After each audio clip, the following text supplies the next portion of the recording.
E as instituições associadas à Federação Brasileira de Bancos, a FEBRABAN, deverão adotar políticas mais rígidas para identificar e encerrar contas laranja e de bets, aquelas empresas de apostas virtuais que operam sem autorização do governo.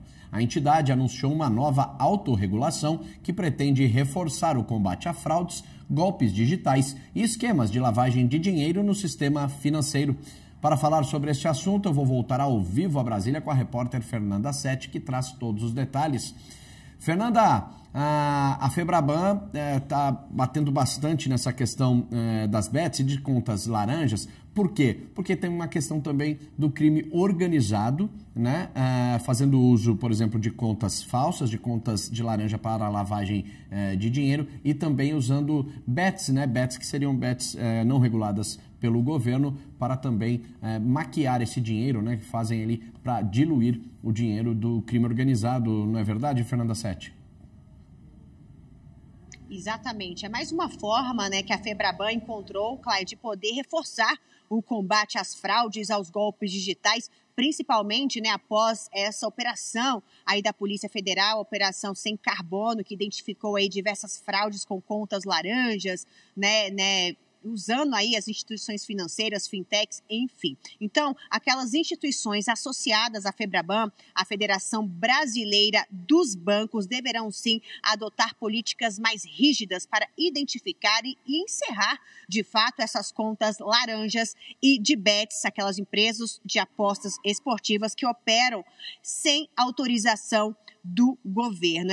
A entidade, a FEBRABAN, né, anunciou aí essa autorregulação, essa nova autorregulação, com o principal foco de reforçar o combate às fraudes, aos golpes digitais e também esquemas de lavagem de dinheiro envolvendo aí o sistema financeiro brasileiro. E também, Cláudio, será obrigatório aí o encerramento, né, de contas dessas apostas online, das bets, que não tiverem a autorização do Ministério da Fazenda para funcionarem, né, para estarem ativas. Então, as novas diretrizes são basicamente as seguintes: políticas mais rígidas, critérios próprios para a verificação dessas contas aí fraudulentas, recusa de transação e imediato encerramento dessas contas consideradas ilícitas, monitoramento e supervisão do processo pela Diretoria de Autorregulação da FEBRABAN, ou seja, o monitoramento será intensificado nessas contas, né, a partir de agora, participação ativa aí das áreas de prevenção a fraudes, lavagem de dinheiro e também no caso de descumprimento, Clay, haverá punições aí desde o ponto, né, desde a questão de conduta ali dessas contas até uma advertência e até mesmo a exclusão do sistema de autorregulação. Ou seja, a FEBRABAN, né, essas instituições que estão associadas à Federação Brasileira dos Bancos, agora, né, terá agora essas medidas que vão, com certeza, ajudar aí no combate às fraudes, no combate a esses golpes digitais identificados recentemente aí numa operação da Polícia Federal, né? Então, os bancos têm algumas obrigações diante dessa nova autorregulação. Quais são elas? Né? Manter políticas internas, identificação e encerramento de contas suspeitas, apresentar declaração de conformidade à autorregulação e promover, com o auxílio da FEBRABAN, ações de comunicação, orientação e educação para a prevenção aí de golpes e de novas fraudes. Então, esse endurecimento das regras, né, essa nova autorregulação, ela ocorre em meio, né, essas escaladas de crimes cibernéticos que foram identificados recentemente, né, essas movimentações financeiras suspeitas aqui no país. Então, foi destacado, né, também a abertura do setor financeiro à concorrência positiva, mas não pode, de fato, comprometer a integridade do sistema financeiro aqui do país. Então, essa iniciativa da FEBRABAN de reforçar a segurança, né, de reforçar o combate à fraude, ela soma-se juntamente aos esforços aí do Banco Central, né, e de autoridades públicas no combate aí à lavagem de dinheiro e também ao crime organizado. Algumas instituições, viu, Clay, estão participando aí dessa autorregulação, como, por exemplo, Santander, Caixa Econômica Federal, Banco Toyota, Banco Volkswagen, Banco do Nordeste, Banco do Brasil, dentre diversas instituições financeiras que agora, né, estão aí juntas, unidas nesse combate aí às fraudes, aos crimes cibernéticos. Eu volto com você, Clay. Obrigado mais uma vez, Fernanda Sete, pelas suas informações.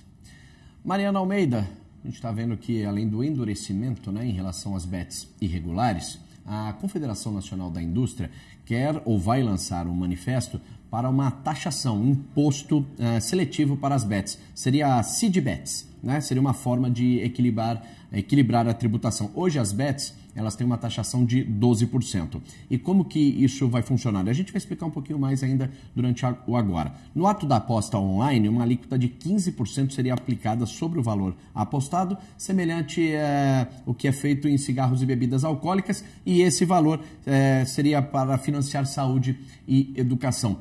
Muito está se falando, né, nessas alternativas, por exemplo, de arrecadação, né, do governo federal, em aumentar a taxação para as bets. Tanto que lá atrás, na medida provisória do aumento do IOF, as bets passariam de 12% para 18% a tributação. Não passou, já o governo teve que recuar. E agora a CNI quer um aumento de 12% para 15%. Será que passa, Mari?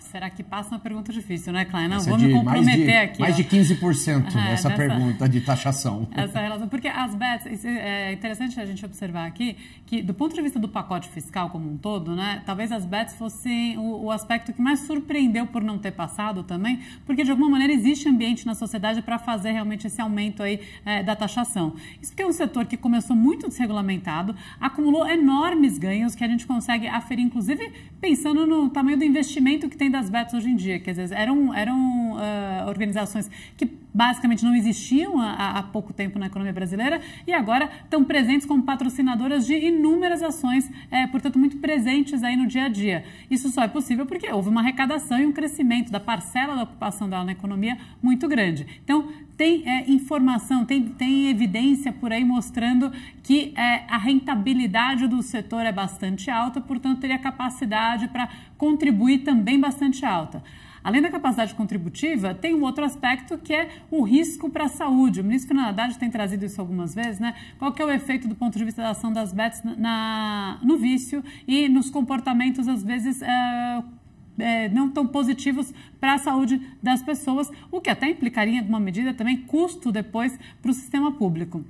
Mas sem entrar nesses meandros que são muitos desdobramentos, fato é que é um tipo de setor que nasceu desregulamentado, teve um grande rendimento, tem capacidade contributiva e tem questionamentos sobre a possibilidade de você entrar, não pensando em arrecadação, mas em regulamentação exatamente para restringir um pouco o uso ou qualificar o uso disso pela população. Então, foi surpreendente que tenha caído, muito possivelmente também porque estava naquele ambiente de mais imposto e não queremos nada de imposto, que foi um pouco o tom que o Congresso usou, mas é isso, na economia brasileira nem sempre o que cai fica no chão. Ele volta, a CNI trazendo esse assunto mais uma vez, como o tema fiscal não está nada resolvido, esse é um exemplo de setor para a gente olhar com cuidado, porque é isso, pode ser que exista realmente alguma situação que pode encontrar um ponto ótimo do ponto de vista de como que o setor contribui, não só para o fechamento de conta, mas contribui para uma boa formalização da economia brasileira e uma atividade econômica mais saudável, tanto na saúde concreta das pessoas quanto do ponto de vista fiscal, Klein.